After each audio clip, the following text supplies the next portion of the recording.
I'm going to talk a series of themes on validation. And validation is very important for relationships, every kind of relationships.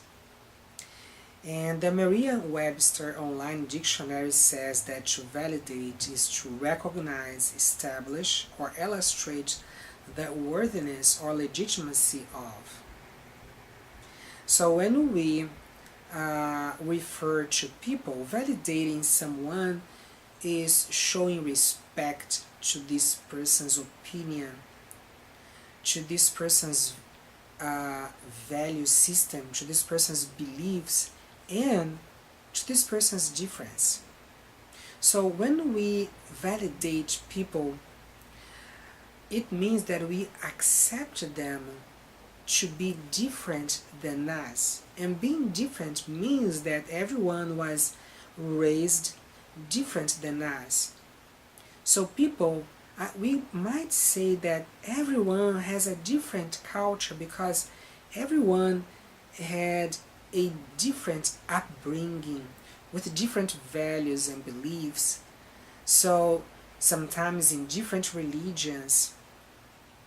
So it means that we will show respect to them even though we are different and we think different from them.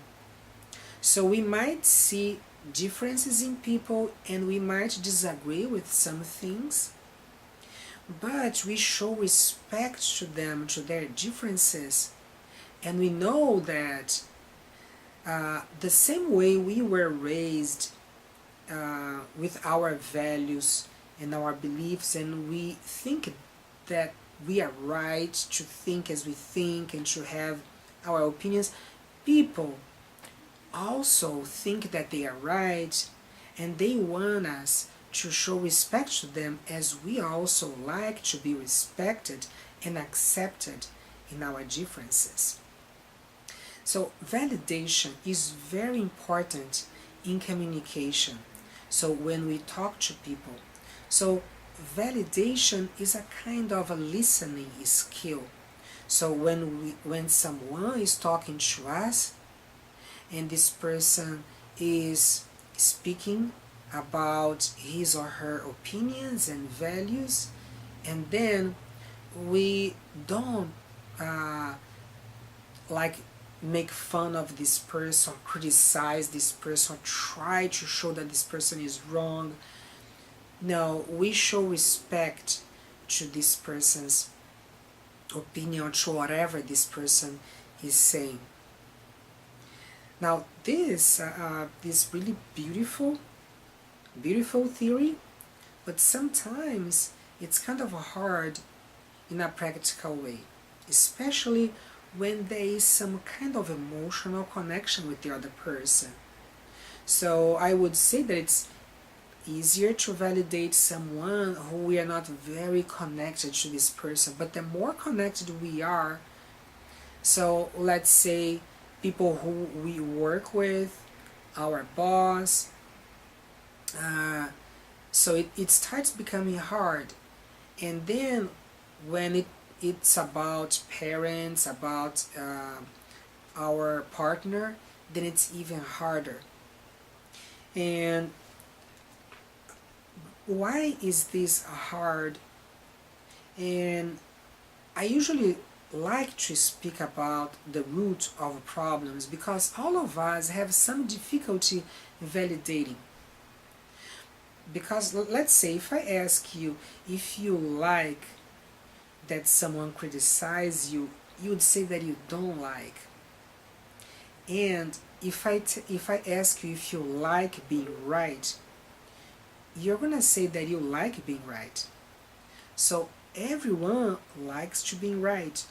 So this is why it's hard to validate, because when someone criticizes you and says that you are wrong, that you need to change on something, you kind of don't like that. What are you gonna do? You're gonna defend yourself. You're gonna try to prove that you are right. So when we validate, we avoid being defensive. we avoid trying to prove that we are right, because usually when we do that, it doesn't work. When we try to prove that we are right, and when we defend ourselves, what happens is that the other person tries even harder to show that we are wrong and to criticize us back. And that is when an argument happens. And as I was saying before, I like to try to find the root of the problem. Where did it start? I say that having this pride is kind of human. Every human being has this. Is natural of our nature. It's a defensive mechanism that is built in us. And other thing is that we also get from our parents. And parents, they love their children. Every parent wants the best for their children. But sometimes when parents are trying to show their values to their children and to teach their children, they do in a way that the children feel rejected and feel invalidated. And I'm gonna show some examples, although these examples might be a little extreme. Are you really going to use these black pants with this brown shirt? You looked ridiculous. Your calligraphy is so bad that only an archaeologist can read it. I just heard that you had a fight at school. You are heading to be a criminal. Your teacher told me you were talking to your friend during class. That's very rude. So it's not as extreme as this sometimes, as I was saying. But the thing is that many times kids feel rejected for who they are. They don't feel accepted as a different human being. And another example that I'm going to give is a conversation between Robert, a 10 years old boy, and his father Todd. So this I just made up. This is not a true example. So his dad Todd says, "Robert, I want to tell you that I and your mom have decided that we are going to visit your grandparents for the holidays." And Robert says, "But Dad, I told you I wanted to ski for the first time during the holidays." And his father says, "Yes, you said, but this is a time when we all should be close to our families." And Robert says, "But you had promised that you would take me to ski during the holidays." His father says, "I promised, but I was thinking that skiing is dangerous. And we don't want anything bad happening to you. And in addition, as I said, we should be close to our family, and there's a long time that we don't see your grandparents." And Robert says, "It's not dangerous, and they have people to teach us and to guarantee our safety." Okay, so what happens in these conversations, that every time that Robert says something, his dad doesn't acknowledge his feelings, doesn't give the reason to him, and doesn't agree with him in anything. But let's say that this conversation started totally different, and Dad would say something like this: "Robert, so you told me that you wanted to ski now during the holidays, and I know that you are kind of looking forward to it. You're so expecting to ski for the first time in your life, weren't you?" And then he might say, "Yeah, Dad, wow, I think that would be so fun, and it's really a dream that I have." And then let's say that his father would say, "Boy, I totally understand that you like it, and I know that it would be really wonderful for you, and I wanted so much to take you to ski for the first time. At the same time, I and your mom, we were talking about something, and we were concerned that we have not seen your grandparents for a long time, and we were thinking about doing an arrangement with you and seeing them now, and after this, and then we would go to ski with you. So what do you think about?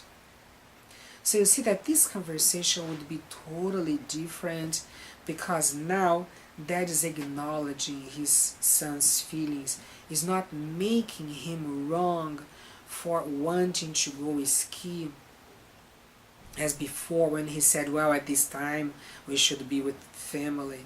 So that's a kind of moralizing and being preachy and saying to the son that he's wrong for not wanting to be with family.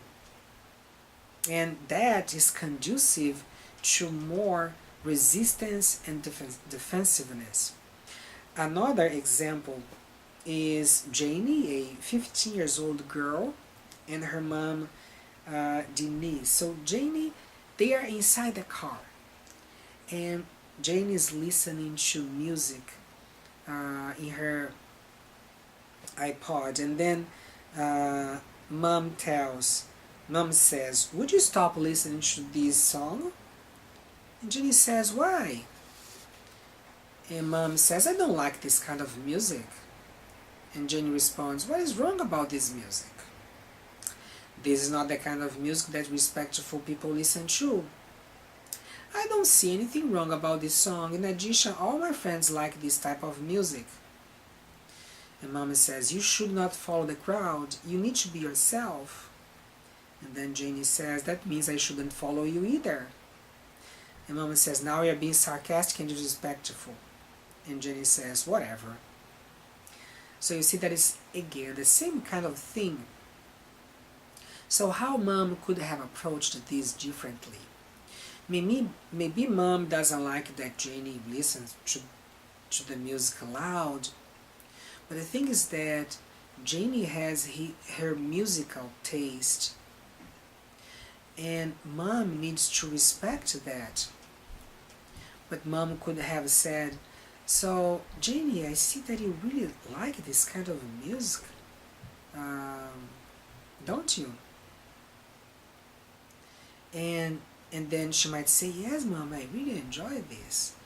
And then mommy might have said, you know, when I was a child, I listened to totally different kind of music, so it's kind of difficult for me to relate to this music that you listen to. So let's say that Jenny would say, yeah, you know, all my friends like this kind of music. And then mommy might have said, oh, okay, so this is kind of this is the kind of music that people in your age like, right? So you see how different that communication would be. And what happens is that in a communication like this, Janie feels accepted by her mom, and it's gonna create a connection between them. And now when mom wants to talk to Janie about something that she doesn't agree, that she thinks is not good, Janie is more open to listen to mom, because mom shows respect to her. Now, when parents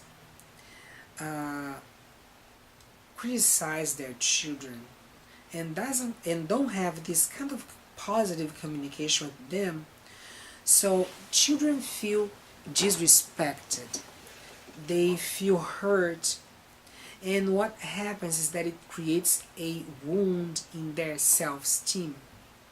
So think about a wound. Let's say that you go to the beach and you are under the sun for a long time, and then you are burned, and then someone touches you. Oh, that might really hurt, right? Everyone likes to be touched when it's appropriate. We like to like, for example, massage right? Like it relaxes us. It's good to be touched. But not if you are burned, that's gonna kind of hurt you. So that's what happens when we are criticized and when we feel rejected in our childhood for being who we are, for being different. What happens is that any criticism, feedback, even if it's not negative, it might really hurt. And when it hurts, what happens? What happens is that we become defensive. So we kind of resist that criticism, even if it's just an opinion or a feedback to help us with something. So let's say that our boss at work uh, comes to give some feedback to us, and we feel so hurt, we feel so humiliated. So maybe the intention was only helping us, and it's a normal thing, but we feel so hurt. So that means that there is some wound there. It means that in our childhood we felt rejected. And what happens is that it's difficult to take that and learn from that. So sometimes we might be so thinking about the humiliation, how hurtful it was, that we cannot really think about what we listen to, the opinion of the other person, and see if we can learn about something and grow. And in addition, we become very alert to rejection, and sometimes we see rejection where there is no rejection. So sometimes a person is just saying his opinion or her opinion. Like, let's say that someone says, I like the winter and I like sleeping when it's cold, and I really don't like summer, it's too warm. And then the person feels all kind of upset about that. Oh, you don't make sense, that's really, it's so down, that's this kind of winter. No, summer is good, it's sunny, so it means it's so happy. So, and it happens that when we, in our childhood, when we felt criticized and rejected, so we kind of develop a kind of pride. And the thing of pride is that there is something lurking behind, and it's low self-esteem. So pride is a defensive mechanism against low self-esteem, in which we try to, when we feel humiliated, we defend ourselves and try to show that we are not like inferior. And what happens with the more proud we are, the more defensive we are, and then we are always kind of competing with people. Anything that people say, we might try to make them be wrong. So we become competitive, and it's hard for us sometimes to listen to someone's opinion, to validate this person, to maybe even learn from this person, because is something really humiliating about being wrong? So if there is something that we need to learn and someone gives us some feedback, does it mean that we are inferior? So this connection between being inferior and being wrong, or maybe just being different, no, it's not really true. So when someone tells us something, his opinion or her opinion, and maybe even criticizes us, it doesn't mean anything to do that we are not okay, that there is something wrong about us. It's just a person's opinion. And sometimes we can even learn with that. So that pride makes us resistant, and then we can we don't accept the other person's influence, and we cannot really see some truth in what the other person is saying. So it's very important that we kind of we see that anything different that people say, any opinion, it doesn't have anything to do with us. It doesn't mean that we are inferior, that we are even wrong. It's just a different opinion, and sometimes we can open our hearts, accept the person's influence, and see, is there something for me? Is there something I can learn with it?